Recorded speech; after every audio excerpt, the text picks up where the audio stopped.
Because some people are like, no, it's great, and you can help be a role model. It's tricky. It's really tricky. I think if the school sets up an official page, or Miss Smith's math class has a Facebook page, that's fine. But when it's Miss Smith's personal page, and there's pictures of her out with her friends, and there's her commentary or her friends joking, and her 13-year-old student is on here seeing all this. It's a bad idea. Bot pages, we see that every so often. This is, the 16-year-old who logs on and gets a new friend request and is from the supermodel, and he thinks, my God, it's about time. It's about time they've noticed me. And really, it turns out it's not really a supermodel. It is some robot page. And when I talk to kids about it, I'm like, it's run by this, geeky guy in his parents' basement who's trying to get your money. Because that's what it is. Every time you click on it, you get redirected to a webcam or a porn site, and he gets paid. That's how it works. And once they start thinking of it that way and understanding there really is no, beautiful supermodel behind the other computer, they don't want to be suckered in. Some of them still, when they get that, though, are still going to hit accept on that off chance that this is the supermodel. And they just have to understand when they get the follow-up message, which they will get, which says, hey, I have a lot of cooler pics on my site with a link, then they know, no, this is the dude in the parents' basement who I was warned about, and they can delete them off their site. But that's that basic marketing. Talked about groups. Big message to them is they have to investigate those friend requests. They have to know who it is they're adding. Parents, it's an easy answer to this. Is it ever safe to meet up with somebody you've only met online? No. And for parents, we all say, no, of course not, it's crazy. Well, you'd be surprised to know that most marriages now start with people meeting online, the vast majority. People meet online. It's what happens. Your kids are going to meet people online, and they're going to go meet them. So how you figure that out and how you school them on that is up to you, but make sure you address it. And again, I would find a way to proactively give them some tools about if they're meeting somebody for the first time, are they going alone, where are they going? When I talk to young adults, I go, okay, you're meeting that new friend for the first time. Are you meeting at the mall? Or are you meeting at the shed out in the woods, right? And they look at me and go, meeting at the mall, I'm not going in the shed. Like, all right, well, think that out further. Are you meeting at the mall, or are you meeting at their house? Now, when they pause, like, you're at the mall, you're never going to somebody else's turf that first time you meet them. You never go to somebody else's house. That's a never. Not for the first time. At the mall, you're going to see, are they really 16, or do they have a beard? You got to help work them through this, have them understand what's safer and what is not as safe. And having them use the buddy system and bring friends is a big deal. When we look at all the issues online, they have to understand these issues are often too big for them to fix. So it's not their job to fix it. And that's you helping them understand that you understand social networking to the point that you can help them with it. When they bring up bullying, it's not their job to fix. It's your job to fix. If they say they're being bullied, that is your job. That's the parents, law enforcement, the teacher's job to make that go away. And we have to make sure they understand that. Because a lot of times it's kids, when we look at the suicide statistics, kids internalize things. They especially internalize things when they really feel they don't have any branches to go to, anybody to help. And it's oftentimes people would be more than happy to help, but they didn't know they had to tell them that ahead of time. So it's getting that message out to them. Yeah, I'm just about done anyways. So it's getting that message out to them that you have resources, that there are resources in the community, from the school resource officers to the guidance counselors. Also, talk to your kids about when they see other kids behaving badly online, what to do. We talk to them now about when their friends are getting involved in drugs, and coming to the school resource officer, the guidance counselor. And there's a huge stigma, obviously, about they don't want to rat anybody out. But, our thing is, if somebody comes to us and says, hey, my friend, and I had kids when I was a school resource officer do this, my friend is going down the wrong path. They're getting involved in all these pills and blah, blah, blah, what do I do? We can do the positive interventions that have nothing to do with them getting in trouble. Because nobody can get in trouble because somebody else says you have a pill problem. You're going to get in trouble when nobody deals with it and you're found with pills, or you overdose or something like that. So helping your kids understand that they can be good proactive friends and get their friends not in trouble, but into some sort of assistance to work through this stuff. Same thing with posting stuff online. If you have a parent see something, call the other parent. Say, did you know your kid posted this? A lot of parents just don't get involved. They don't have any idea what their kids are doing. It's overwhelming, it's scary, so they just ignore it. And they figure out soon enough, it'll be done, it'll go away, let's just get them through the next stage because this is too scary to look at. Sometimes you gotta pull those parents in, kicking and screaming to be part of the solution. You know, knowing how much screen time is too much time is really probably kid specific.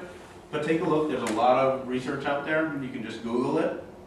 A lot of stuff is gonna pop up about sort of interventions to have with your kids if they're always on their phone, if they're always on video games, if they're always on the internet, and limiting that and letting them understand that they can still, you know, go outside and do other things other than just stare at a computer screen, and helping them sort of learn how it fits in their life and not overdoing it. But does anybody have any specific questions that they want to talk about? Anything they want to go over or stuff I didn't cover? Yeah, sure. My question is geared more to a high schooler. What if you have a high schooler who, you know, has a laptop and is doing homework till 10, 11 o'clock at night, and you're in bed before they're in bed? Yeah. I mean, now a lot of their homework is online. They have to be online to even access what they need to submit and all that. Yeah, and that can happen. I think one of the things you do with that is you spot check their history. You tell them you're going to do that. I'm a big fan of not, you know, doing, a lot of parents ask me, is there keystroke software that we can get to figure out where they've been, what they're doing? There's a lot of that stuff. It's the same way when I get, you know, in my divorce practice, you know, couples, or not couples come in, but one side comes in, how can I catch so-and-so? You can do it, but that gotcha moment really doesn't actually ever get you anywhere. It's more putting the message out there, listen, I'm going to look for this, I'm going to be doing this. And you do that with your kids and say, I understand you're going to be on the laptop. If it's after this point at night, there's no Facebook, there's no other websites, it's school stuff. And you're not allowed to touch the history. If the history is deleted, I'm just going to assume you were where you weren't supposed to be. And then you go to tools, it says show history, you click show history, and it shows all the sites they were on, what date and time. You know? And they can delete specific things, but you know, at some point you have to give them that outline and kind of spot check them and hope that either you catch them or you don't catch them. Yeah. On that same subject, there's products for both mobile devices and computers. The best one out there is called OpenDNS, and it's whitelisting and blacklisting software, which, you know, if you want to allow them to go to all the sites they can go to, but blacklist, you can do it across your entire family computer infrastructure, and then there's another product called MobiSip for the devices, especially for young kids. Yeah. But if you want to blacklist or whitelist sites, you install the software, it's free, and it allows you have a user account, and it allows you to kind of control where they can go. And I think they, on the pay to play, you can actually do it by time. You can actually limit So right now our biggest problem is Minecraft. He doesn't have Facebook, he doesn't have a phone. All he has is his laptop that he does homework with and play Minecraft. So you could blacklist Minecraft at a certain time. Yeah, just shut it off or something. What else? Other questions? I had a quick question because they talked about bullying earlier, and you know, there's bullying law in New Hampshire, and you said there's no criminal repercussions for bullying, but there's a mechanism to set up civil action. I'm just wondering, can you give it a typical example of a case study of stopping somebody from bullying through a civil action? Right. So the bullying law is set up to mandate that bullying has to be reported to the superintendent, who has to report it to the school board. It has to be documented in a certain form. There are time frames that have to be met. And really what the goal was to get bullying out of the, well, we handle it this way in our school, and into a mainstream, New Hampshire handled it this way. And our bullying law gets like an A+ grade when you look at the national bullying laws, and they all get different letter grades. So we've got this great law, but what we don't have is any criminal sanction to it. So if a kid engages in bullying, it doesn't really mean a damn thing for us for criminal purposes. We're still left with, well, what can we prove? Was it criminal harassment? Was it disorderly conduct? Was it, you know, simple assault? Did it fall into an existing law? And if it didn't, we're left with nothing. Doesn't mean we won't do interventions at the school resource officer level. It just means nobody's getting put in handcuffs for bullying ever in New Hampshire because there is no law against it. Anytime you have a law that gives time frames, gives shall do this, must do this, by this time frame, it really sets up sort of the yardstick for negligence. So that after the fact, somebody can look and go, you didn't follow this law, and you were supposed to, but for your not following this law, this bad act has occurred, thus there's negligence, here's my lawsuit for negligence. It doesn't stop the bullying. The law just really sets up the standard and ropes the schools into having to be more involved and kind of pushes them. And some schools just look at it as a whole lot of white noise. As like, listen, you just gave us a whole lot of extra stuff to do, we're already buried, and now we have all these time frames to meet that don't actually address bullying. But the bigger picture was, yeah, but by going through this exercise, you have to address the bullying. And when you've dealt with the same kid is being complained on in 3 different situations, and the school board is now in the loop, they don't get to go, well, we don't know what goes on at the school.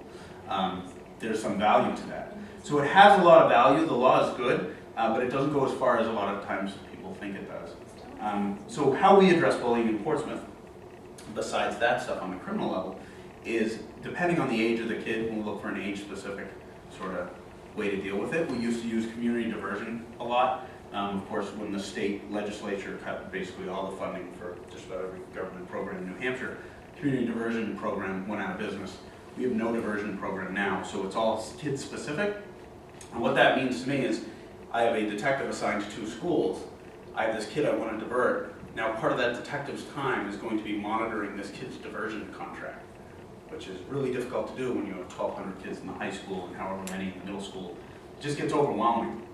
So we rely a lot on the parents and the counselors, and we're sort of a presence there and we'll facilitate it and help out. We don't have a mechanism to track these kids and to deal in really a proactive and creative way that we used to be able to do. So that's a frustration. If they're over the age of 17, if they're 17 or older, then they're an adult in New Hampshire. So any 17-year-old is an adult for criminal purposes. You get arrested, it stays on your permanent record, so to speak, at 17. Other states it's 18, a lot of people think it's 18. It's 16 in New Hampshire for motor vehicle and alcohol offenses, 17 for all other crimes. And kids have to hear that. That was another program we used to do here, which was when your kids turned 16 at the high school, the cops came, we brought pizza, and we had a 16-year-old, all the 16-year-olds came in the auditorium, they had pizza, and they just heard from us about all the laws that now apply to them as adults. We're going to be bringing that back. That was one of the things that had to get cut with the budget, but now we're going to bring that back now that we have 2 school resource officers for next year. But so it's age specific, you know, so at 17, but at 17 they're getting arrested, essentially. Below 17. Suspended?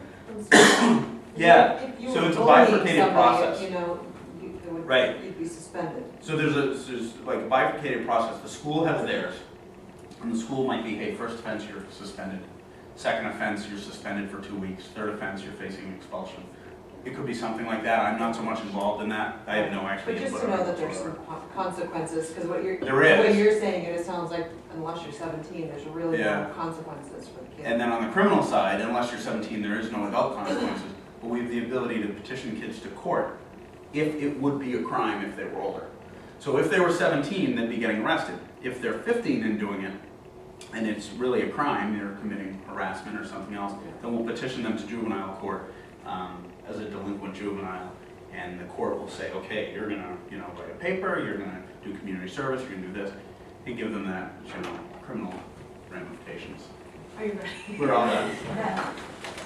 Thank you. So Thanks. Thank you. Please fill out those little cards there that just on how it went. Thank you. If you have any questions, also, if you ever want to follow up, I'm easy to find.